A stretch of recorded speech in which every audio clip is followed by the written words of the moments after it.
Welcome, everybody. Thank you so much for joining this session presented by Women in Tech. My name is Hannah, and I'm pleased to moderate this session today, which is called Women's Wellbeing at Work. Women in Tech is the world's foremost organization for inclusion, diversity, and equity in STEAM, which stands for science, technology, engineering, arts, and math. They're on a mission to bridge the gender gap and empower women to embrace technology. So it's great timing for this webinar because World Mental Health Day was yesterday, the 10th of October. First celebrated in 1992, World Mental Health Day is an international day for global mental health education, awareness, and advocacy against social stigma. We're super happy to have you all here, and I'm pleased to introduce you to our speaker panel.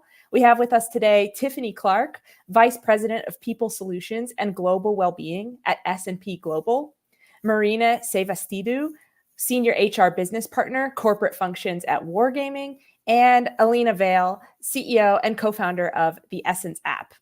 So thank you so much for being here, ladies. We're all looking forward to hearing from you about how to build strong mental health and well-being at work.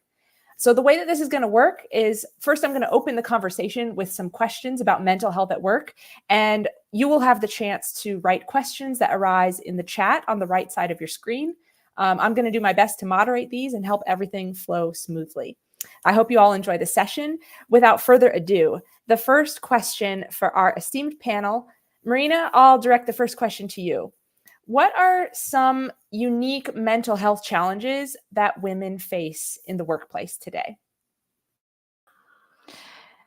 I think that women face several, I would say, mental health challenges in the workplace. A lot of them having to do with the fact that they need to balance work and life. So I would say one being this one, so the work-life balance, right? That there's a lot of pressure, I would say, on women, whether this comes from society or whether this comes from the workplace. I would say it goes back to the fact that a lot of countries come from a very, patriarchal, let's say, society where women were raised in a way to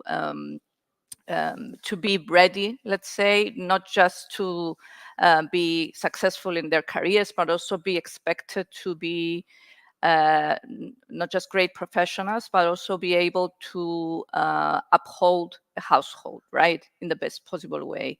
So I would say this one being one of the challenges. So having to juggle between life and work and being able to, do your best in both of them, which can often lead to burnout and stress. I would say a lot of women, this invisible pressure, let's say, that we have from everywhere, basically.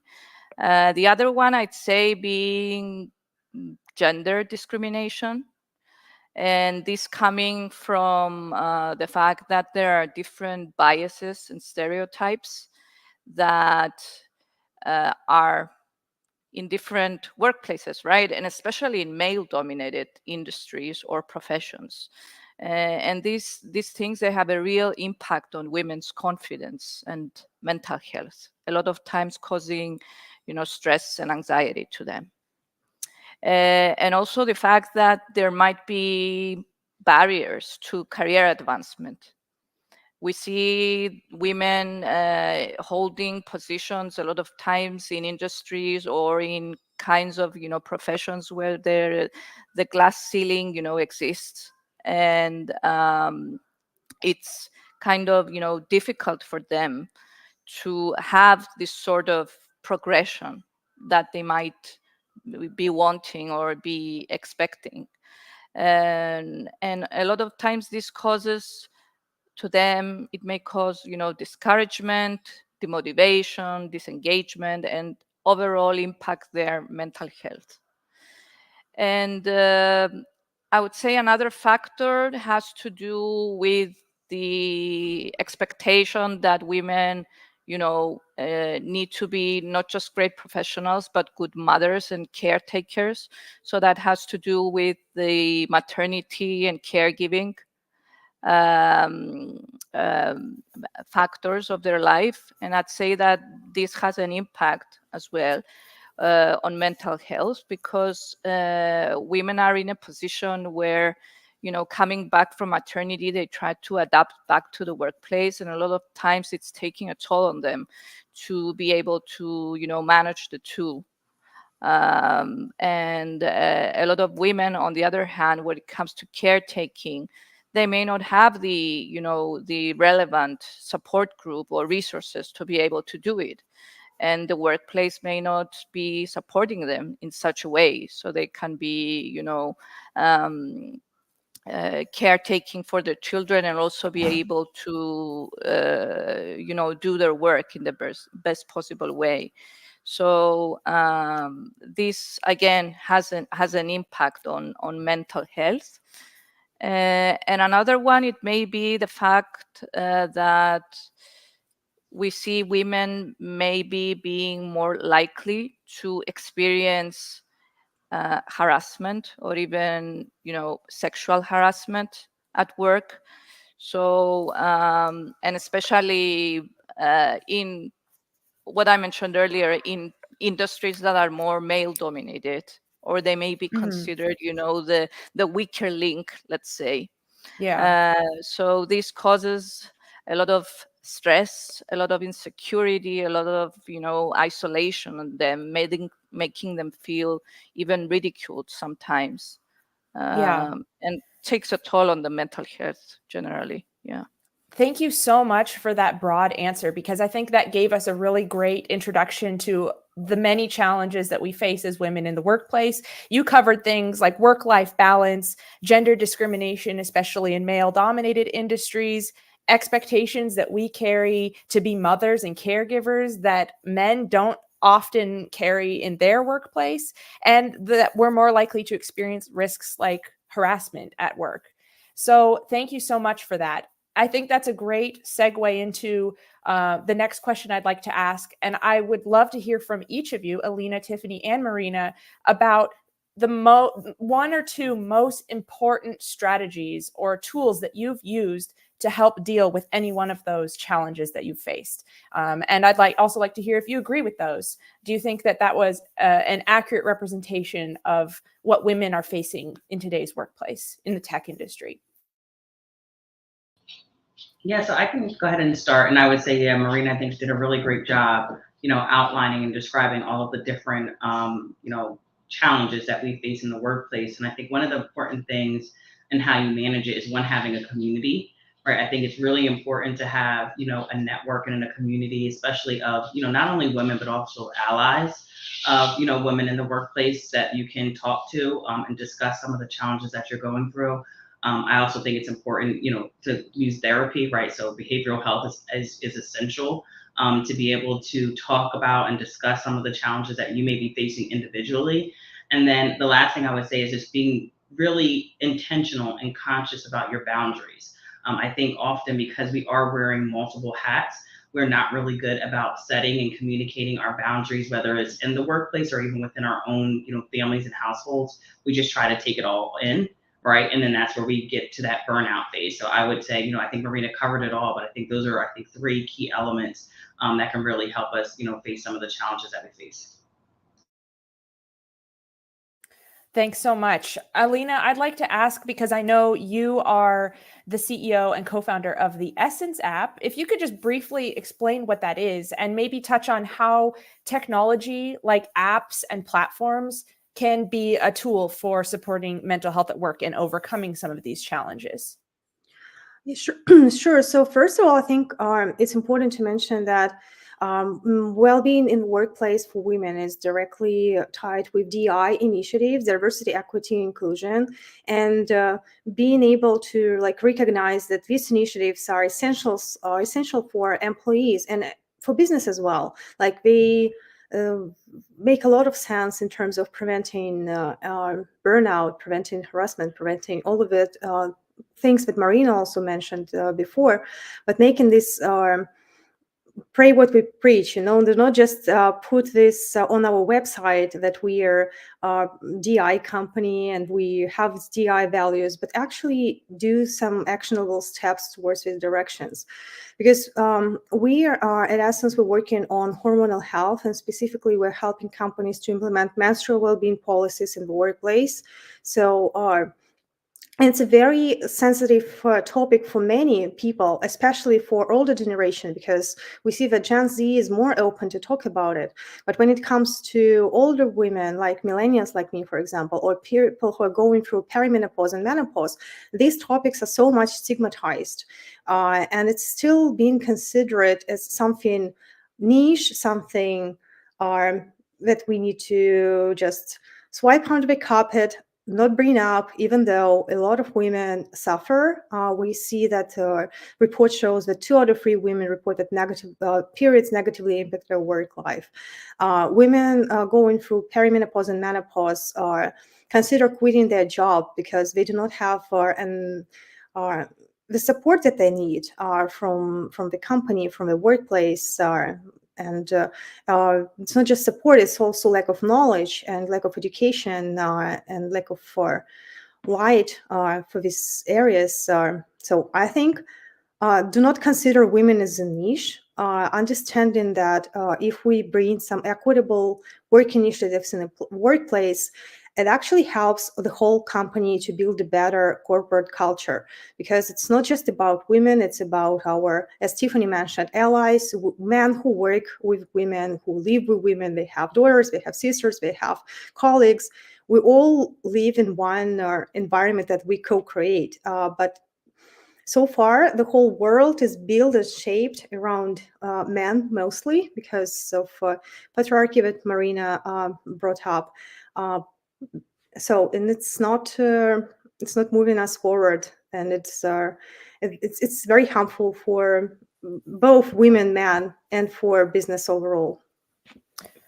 Elina, you made a really important point that DEI initiatives are integral to helping support women's well-being at work. So, Tiffany, I'd like to go back to you quickly because you are a leader in global well-being at S&P Global. And I wonder if you could tell us and the audience a little bit of the behind the scenes of how DEI initiatives come into being at companies like that, and how you decide which ones to implement in your workplace and how they affect your employees. Yeah, so just a little bit about S&P Global. We are essentially a data company. And so since we are a data company that provides data to power the markets, we use that same data to power our employees, right, internally. So we use a lot of our employee listening, mechanisms. So we do our employee engagement. We hear from our employees. We connect and collaborate with our people resource groups, right, to understand what are the different needs, what are the different initiatives that are going. And then also we just leverage also industry and market data to really understand where are the different areas that we need to target in the different markets that we operate in. And so we recently, in 2023, we actually put forth a menopause support statement, right, where we wanted to be able to, educate and bring awareness, to some of the biological changes that, are very, unique to women only, and also give the people leaders as well as team members, the opportunity that, we're here at S&P Global, we support you, and we have different, education platforms that can kind of help guide you as a team member through those changes, but also you as a people leader who may not be familiar with those changes. How can you support, your employees? And we've also built our, our policies and our plans around those different DEI initiatives to ensure that we're able to support our people. So I really think it's just about the two things, which I like to refer to as data and dialogue, right? Use the data, but then also use the dialogue to help drive the decisions. I love that, data and dialogue. It's simple, it makes a lot of sense, and it's great to hear that your S&P Global is sensitive to listening to what your employees have to say, and you're working on making actionable steps, like Elina was discussing in her previous answer. I just want to turn a little bit of direction towards the comments that we've been receiving in the chat. There's a lot of comments coming in referring to burnout and how difficult it can be to get up and go to work sometimes. And I wonder, I know that women are at a higher risk of burning out in the workplace than men, especially in the tech industry. So I would love, Marina, if you could start us off on a little bit of a discussion about burnout and whether you have any tips or insights about how to combat burnout, how to identify it before it gets to be too bad. And once it is at a really critical stage, what can we do about it? I think the best way to address burnout, is taking strategies to prevent it, actually. So creating that sort of awareness, I would say, even on the, on the team level, but more over on the organizational level, I would say. So understanding, what are the triggers, what leads to burnout, what managers should be aware of when they're leading their teams, so they manage their people in a way that it's safe, it's respectful, it's inclusive, and it does allow for the people to be able, to grow and develop without taking a toll on their, on their lives. So I think raising awareness, I would say, from the beginning on that, through different ways. Can be through workshops, it can be through, mental health resources that, can do workshops on stress, on anxiety. We did in the company, for example, we have a mental health provider, and they run several workshops for us during the year. So they were talking recently about stress and anxiety in the workplace, and what does that mean, and how we can, identify it, what we can do towards that. So I think when it comes to burnout, it's important to be as proactive as possible. But if you're seeing those triggers and you're at a stage where you feel that you are very close at the risk, what's important is to have a community of people that you can turn to. So and have the the freeness, I would say, to be able to speak up, because a lot of times we reach at a point that it's very close to a matter of danger, let's say, on our health, and we don't speak up because we feel that we could be regarded in a way that we are discriminated or stigmatized, and that so having this sort of open communication environment and creating this awareness, not just in the team, as I mentioned, but across the company through different ways, allows you to destigmatize, I would say, burnout, and go about your work in a way that makes you feel, fulfilled and motivated instead of stressed and anxiety, full of anxiety all the time. Yeah. Elina, do you have any advice about how women can advocate for their health needs that Marina just discussed without fear of bias or discrimination? Are there any strategies that you've used or know about that you could share with our audience?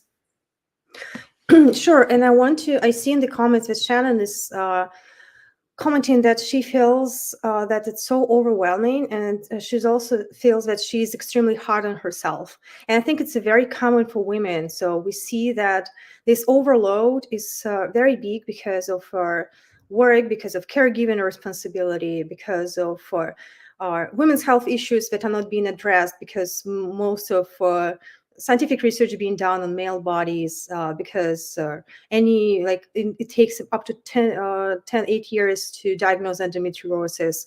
Most of women don't even know that they have some kind of conditions that can be treated and they can get support, but they just live through them, through all of these challenges without understanding that it can be easier, it can be better, and there is no need to suffer that much as society demands from us.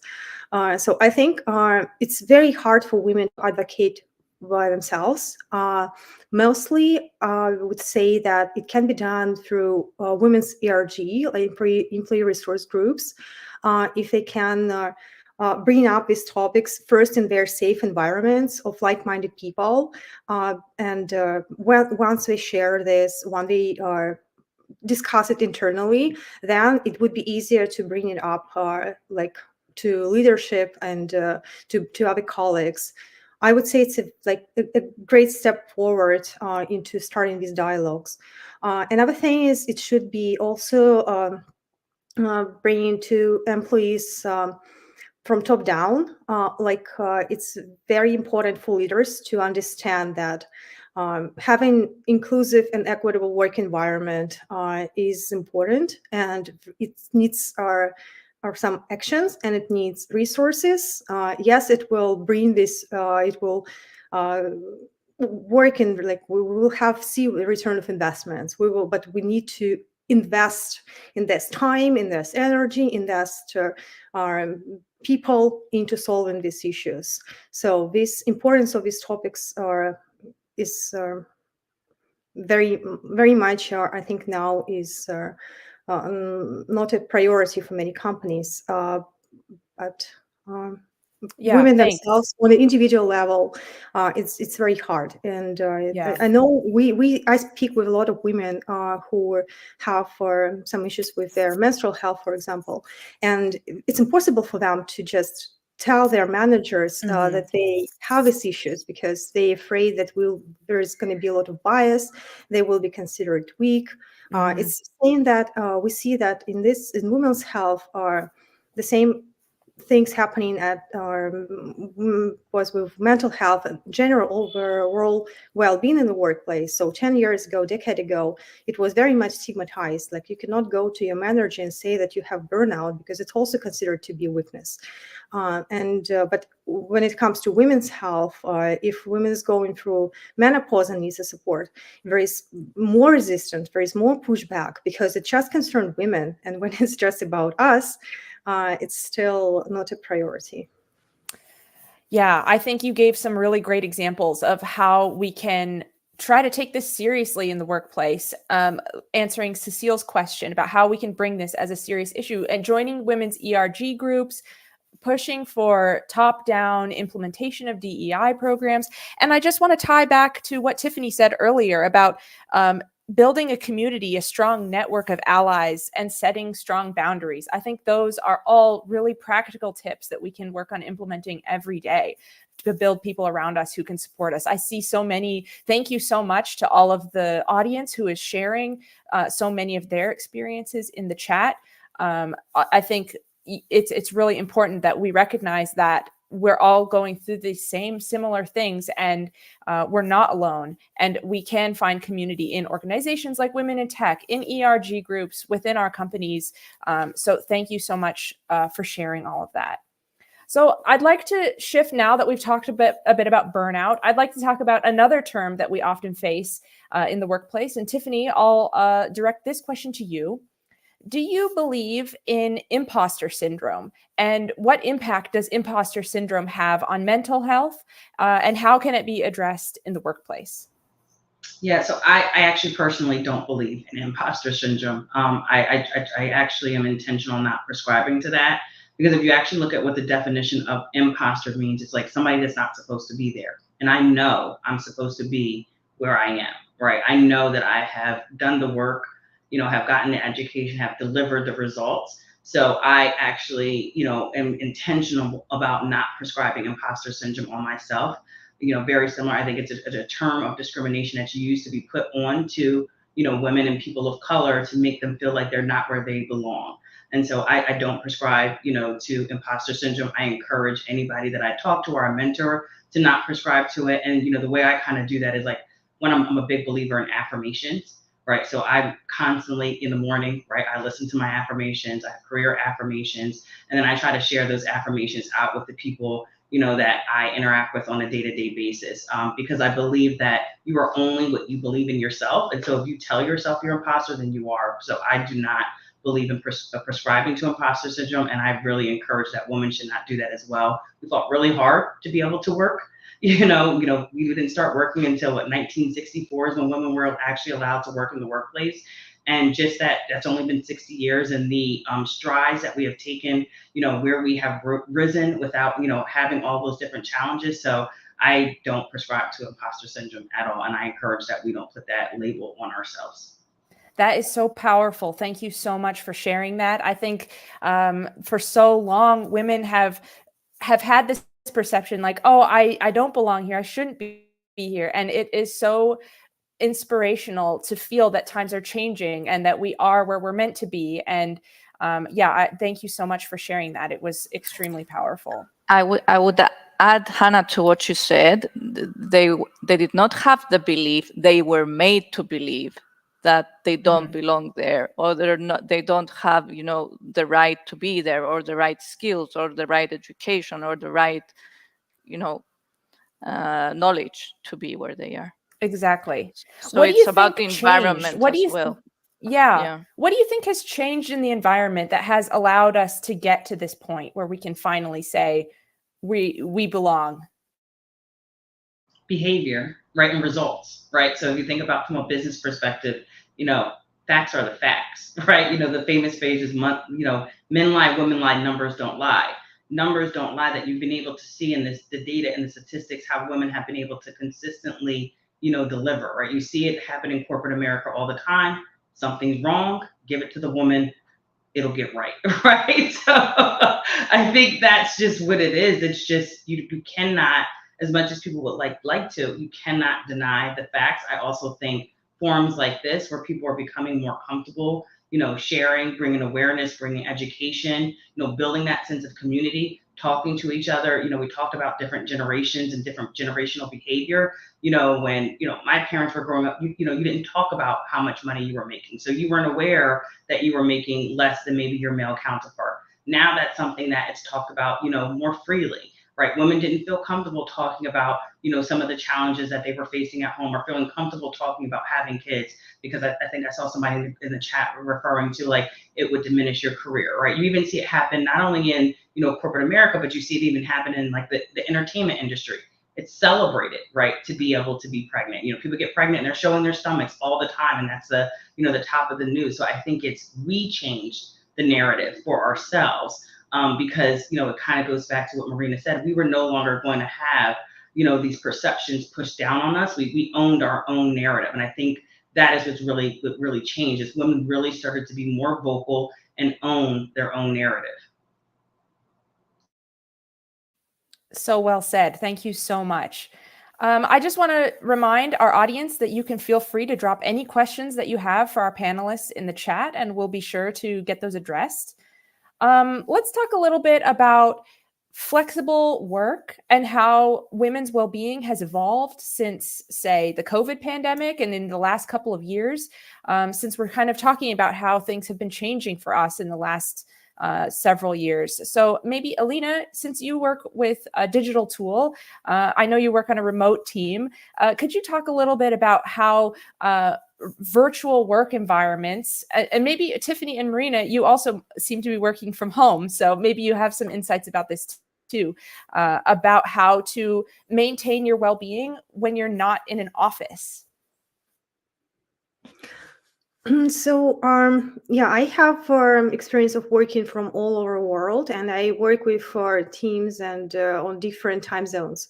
So, it can be quite draining, because sometimes when I work from US, I wake up with my European team. When I switch to my US contacts and meetings, and then I wrap up my day with the European team who just woke up again. So, but overall, I think it brings both like good and bad in our life, like many other things. Flexibility for women is very important because it's the only way to actually balance between family and career in terms of not feeling guilty that you are absent and not choosing between your family, between your work. And I also, when it comes to flexibility and especially parental responsibilities, I'm a huge advocate for obligation for both parents to have parental leave. I believe that parental leave for men shouldn't be an option or a privilege. It should be something mandatory because in this case, when employer, a company hires a person, they will know that either, despite of gender, this person can take a parental leave. It might happen, and even if you hire a man, you still will face that this person will take this leave, and it will not be privilege. It will I believe it will lower discrimination in the recruitment process, and at the same time, it will help within the family to deliver this responsibility more equally, because it's also important for both parents to be involved at the same level. So Marina, maybe you have, or Tiffany, to continue on flexibility of workplace. Yeah, I think flexibility is very important, right? Feeling that you can, I don't know, you can leave work a bit earlier to be able to pick up your kids, or you can leave in the middle of the day for a doctor's appointment, or you can, different things that may be going on while you're working. And I think that, working virtually, of course, provides, that flexibility. Although, again, I feel that when you're working virtually, you need to be able to set the boundaries, which is what Tiffany mentioned earlier. So don't don't let other people expect from you that even though you're working virtually, you're available 24/7. So it doesn't mean because I'm working from home, I'm working all the time. So I'm stopping my work at this time, and from this time onwards, I'm in my personal, life. So I think that's what's important when working virtually. So again, delivering the results that you need to deliver, but also being mindful of not letting work to take over everything. I don't know, Marina, if you can relate to that, but I think you need to set boundaries both for your company, the employer, and for your family, because sometimes when they see you being at home, it's a sign for them that they can just rush into your room all the time. Sure. I think on all sides. I think that's valid on all sides, not just for yourself, but for the others to understand, what are your boundaries and how important they are, so they can respect that. Yeah, and I think, Elina, you mentioned something about, policies and the parental policy, and I think it's very important for organizations to remove gender discrimination from their policies, right? Why does it have to be a maternity or paternity policy? It really should just be a parental policy and apply the same policy in the time off to both genders, right? Because again, that helps remove, the perception that it's only the woman that's the caregiver. And I think, especially during COVID, it showed that both genders, are responsible for being the caregiver, because there were people that were at home and was like, okay, I'm going to work on this while my husband's on the call, and then vice versa. So I think from an organization or a company perspective, is taking that DEI lens approach and looking at, how are our policies applying? Are we, unintentionally, presenting discrimination, and what can we do to remove or minimize and alleviate that discrimination. And so I think, really having your companies go back and rethink and relook at their policies, seeing if it, unintentionally discriminates against a particular gender, and making the necessary, adjustments. And I would say leading by example, it's very important. So when you're trying, to implement policies or, new initiatives that have to do with inclusion and equality, this kind of behavior and this kind of, way of life, actually, it needs to come from the top. It needs to come not just from the top, but all around. So you need to create this kind of environment that everyone understands the importance of this and how this contributes to many benefits. So not just for business, but also for life. Yeah, and Marina, I think, and just to kind of go back to Elina working with digital tools, we now have tools that can do that, right? You can, Teams, you can set it up where it's like only send this message during this person's working hours, right? So you can schedule Teams messages, you can schedule emails. So I think as a leader, there's, that opportunity to even leverage the technology that we have to create boundaries, because sometimes we can't create them for ourselves, right? And so how do we leverage the tools that we have, at our fingertips, on your phone? Put yourself on do not disturb, right? So that you can sleep and you're not answering, an important call. But if there's somebody that needs to be important, we now have the settings to say, okay, don't let anybody else through, but these two people are important. So if they call me, let it go through. So, not only in addition to leveraging your community, leveraging the tools, right? There's so many different advances that have been made in technology to really help us, be intentional and set and create those boundaries. And then I think also big thing is giving yourself grace, right? Sometimes we break them, right?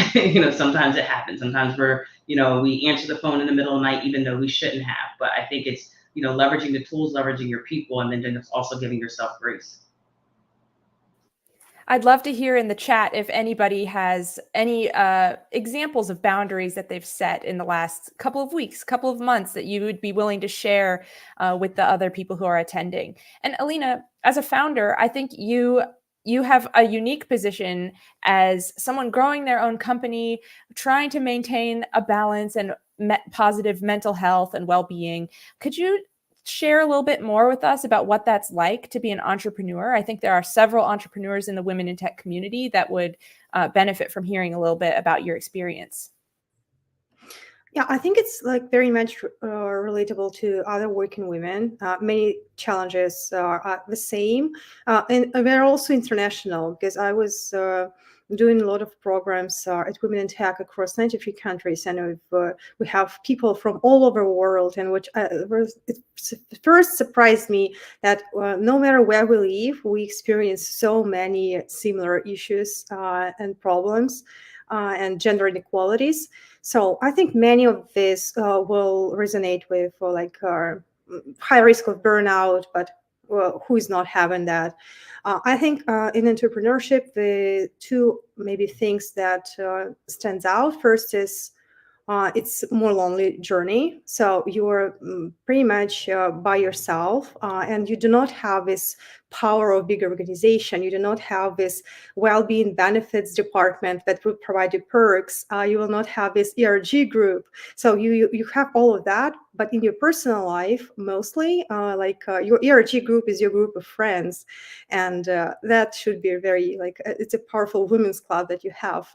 But you do not have this. You're more by yourself, and it's more challenging, I would say, because if something is there's nothing that can be provided by organization. You are organization. You are providing for others. You are responsible for other people's well-being. You are in charge of this, and which is pretty much maybe similar for leadership roles.